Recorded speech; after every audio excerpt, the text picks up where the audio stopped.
안녕하세요 여러분, 이승재 강도사입니다. 우리는 계속해서 오후 성경 공부 시간에 철로역정을 살펴보고 있습니다.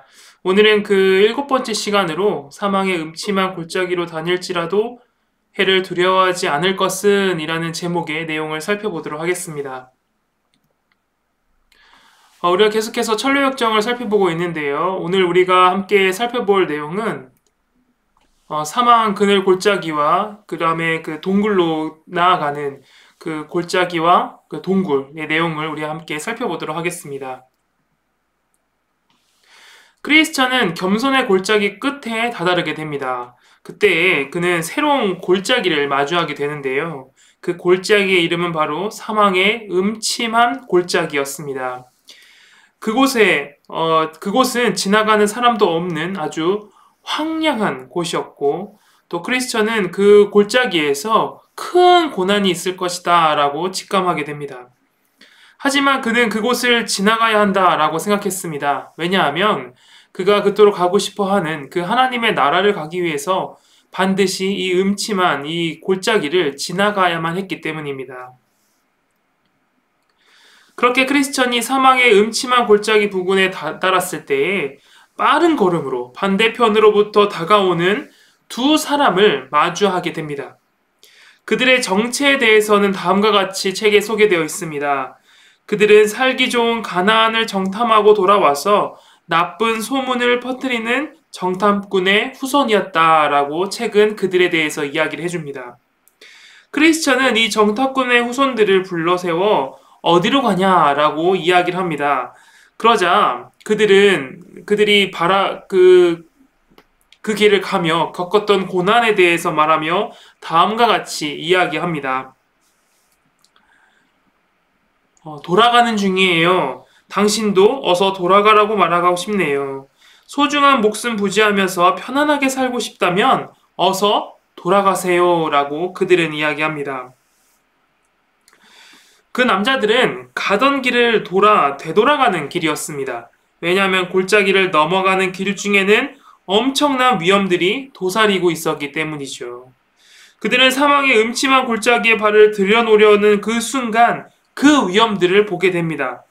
두려움에 사로잡혀 더 이상 앞으로 나아가지 못했던 것이죠. 두 사람은 자신들이 본 것, 곧 시커먼 구덩이, 그리고 귀신들, 그리고 괴물들, 용 등을 크리스천에게 알려줍니다. 그리고 그들은 그 안에서 괴성도 들었다라고 크리스천에게 이야기를 합니다. 마지막으로 죽음의 그림자가 날개를 펴고 있었다라고 또한 이야기하는 것이죠. 그들은 이렇게 두 사람을 마주한 크리스찬은 그들로부터 고난에 대한 이야기, 그 골짜기에서 보게 된 그 고난에 대해서 이야기를 듣습니다. 그들은 크리스찬에게 그들이 겪었던 공포를 말해주는 것이죠. 아마 많은 사람들은 이러한 말을 들었을 때에 왔던 길을 되돌아가고자 마음을 먹었을 겁니다.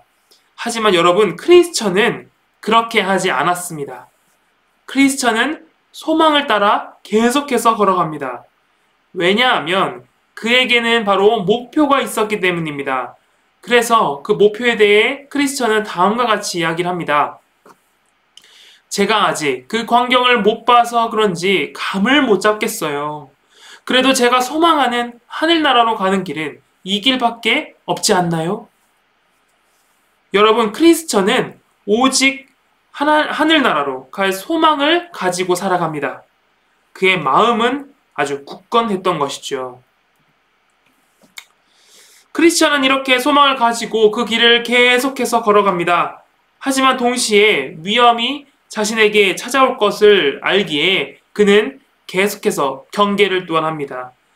그는 긴장한 채 자신이 갖고 있던 그 칼을 들고 계속해서 앞으로 나아갑니다. 그렇게 그가 걸어가는 그 길은 역시나 위험이 존재했습니다. 일단 그가 가는 길은 아주 위험천만했죠. 그가 걸어가야 할 그 길의 오른쪽에는 아주 깊은 도랑이 있었습니다. 그리고 그 왼편에는 몹시 위험해 보이는 수렁이 또한 존재했던 것이죠. 그 수렁은 아주 깊어 보였고 위험해 보였습니다. 혹시나 발을 잘못 디디면 떨어질 수 있는 그러한 곳이었습니다. 그런데 심지어 여러분, 그곳을 피해서 그 왼쪽과 오른쪽 위험이 도사리고 있는 그곳을 피해서 걸어가야 하는 그 길은 너무나도 좁았습니다. 그는 매우 조심스럽게 길을 걸어가야 했습니다. 그래서 크리스천은 토해내는 처절한 한숨 소리를 내며 걸어갈 수밖에 없었습니다. 왜냐하면 도무지 어디로 발을 디뎌야 할지 알 수 없을 만큼 그 길은 너무나도 어두웠기 때문입니다. 그런데 그 길을 걸어가는 어려움은 그곳에서 그치지 않았습니다. 골짜기 중간쯤에 다다랐을 때 크리스천이 오른쪽을 보니 그곳에는 길이 하나 있는데 그곳은 지옥으로 들어가는 입구였습니다. 크리스천은 지옥의 입구에 두려움을 느낍니다. 왜냐하면 입구에서는 시뻘건 불꽃과 연기가 나왔고 흉측한 소리가 났기 때문입니다. 그는 그 공포를 전해 아볼론을 물찌른 그 칼로는 극복할 수 없다라는 것 또한 알게 됩니다. 그래서 칼을 집어넣고 크리스천은 다른 무기를 꺼내듭니다. 바로 그 무기의 이름은 모든 기도였습니다. 크리스천은 그리고 목청껏 울부짖기 시작합니다. 주께 구하오니 내 영혼을 건지소서. 그렇게 기도하며 걸어갔지만 불꽃은 조금도 사그라들지 않았습니다. 처절한 소리도 멈추지 않았습니다. 엎친 데 덮친 격으로 크리스천은 마귀의 떼들이 자신에게로 오는 것 같은 소리 또한 듣게 됩니다. 그러한 두려운 상황에 그는 낙담하고 맙니다. 그는 앞서 왔던 길을 되돌아갔던 두 사람과 같이 다시 그 길을 되돌아가고 싶다라는 생각을 하게 됩니다. 하지만 크리스천은 지금까지 헤쳐온 온갖 어려움을 다시 한번 떠올립니다. 돌아가는 것보다 앞으로 나아가는 게 더 안전하다라는 생각을 하게 된 크리스천은 마음을 굳게 먹고 다시 앞으로 나아갑니다. 그때 마귀들이 그에게 가까이 옵니다. 마귀들이 그의 눈앞에 왔을 때 크리스천은 다시 한번 우레와 같은 목소리로 이렇게 외칩니다. 나는 주 여호와의 능하신 행적을 믿고 걸어가리라. 그러자 그 소리에 귀신들은 모두 도망갑니다. 그렇게 크리스천은 다시 길을 걸어갑니다. 그런데 그의 옆에서 마귀 하나가 그를 따라다니며 하나님에 대해 온갖 모독하는 이야기를 하기 시작합니다. 크리스천은 그 소리가 자기 자신에게 나오는 것인지는 아닌지 착각하게 됩니다. 실제로 그가 하지 않았음에도 그는 자신이 하나님을 모독하고 있는지 아닌지에 대해서 분별을 하지 못하고 또 고통을 겪게 됩니다. 그렇게 분별하기 힘든 괴로운 소리를 들으며 걸어가던 중 크리스천은 앞서 먼저 길을 걸어간 사람의 목소리로 추정되는 소리를 듣게 됩니다. 내가 사망의 음침한 골짜기로 다닐지라도 해를 두려워하지 않을 것은 주께서 나와 함께 하심이라. 좁은 길을 걸어가던 그 크리스천은 모든 기도로 담대하게 걸어갑니다. 그리고 이제 크리스천은 기쁨을 누리게 되는 것이죠. 그 이유는 세 가지였습니다. 첫 번째로 이 골짜기에는 자기 말고도 하나님을 두려워하는 이가 또 있다는 사실을 그는 깨닫게 됩니다. 두 번째로 어둡고 음침한 상황일지라도 하나님께서 그들과 함께 하신다라는 사실을 그는 깨닫게 됩니다. 마지막으로 열심히 걸어서 나아간다면 앞서간 순례자를 곧 만나게 될 것이다라는 소망을 이 크리스천은 갖게 됩니다.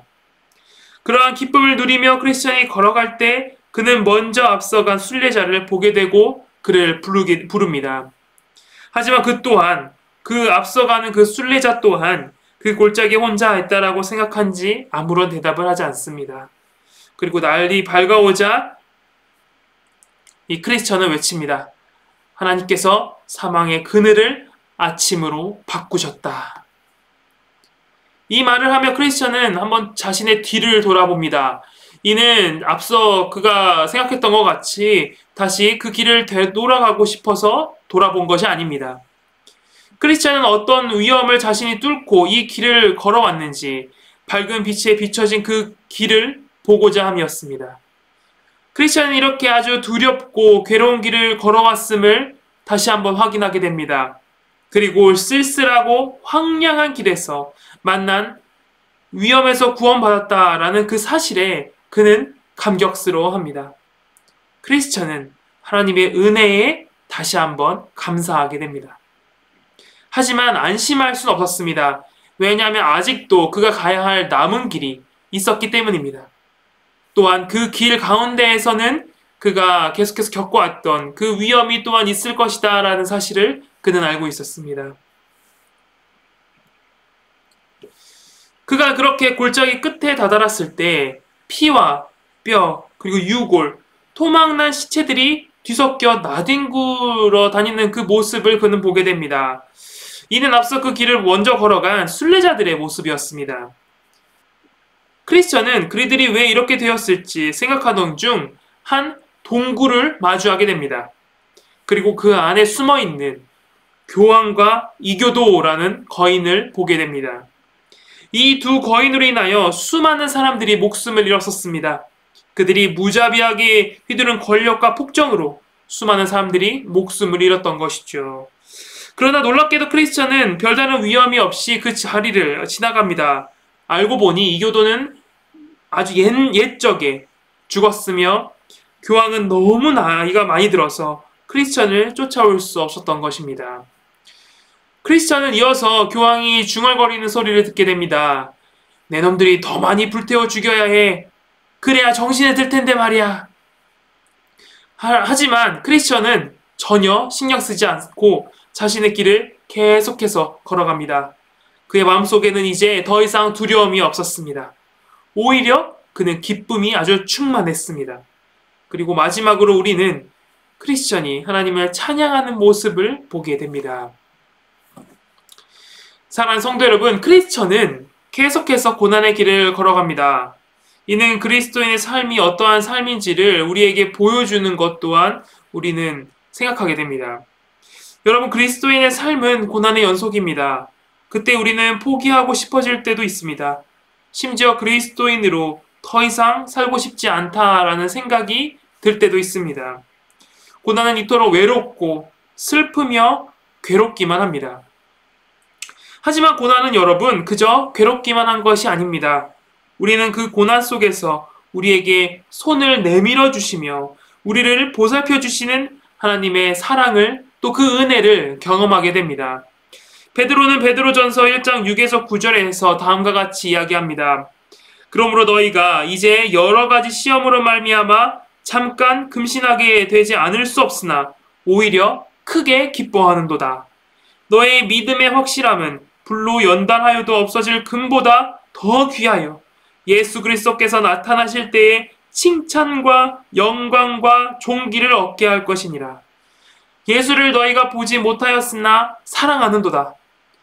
이제도 보지 못하나 믿고 말할 수 없는 영광스러운 즐거움으로 기뻐하니 믿음의 결국 곧 영혼의 구원을 받음이라. 아멘. 사랑하는 성도 여러분, 우리는 고난을 피할 수 없습니다. 그때 사탄은 크리스천에게 한 것과 같이 우리를 유혹하며 또한 우리를 좌절시키려 할 것입니다. 하지만 여러분, 그때 우리는 하나님께서 우리와 함께 하시며 우리를 지켜주신다라는 사실을 기억해야 합니다. 이 사실을 우리는 어떻게 또한 알 수 있을까요? 우리는 바로 말씀을 통해 이미 우리 믿음의 선조들이 하나님의 은혜로 살아갔던 그 말씀을 통하여 이 사실을 분명히 알 수 있습니다. 자신의 백성을 지켜주시는 은혜의 하나님이 바로 동일한 우리의 하나님임을 우리는 날마다 기억해야 합니다. 그렇게 우리 모두가 하나님 안에서 기쁨을 누리길 바랍니다. 우리 강변교회 안에 하나님의 은혜가 늘 거하며 우리가 그 안에서 살아가길 바랍니다. 감사합니다.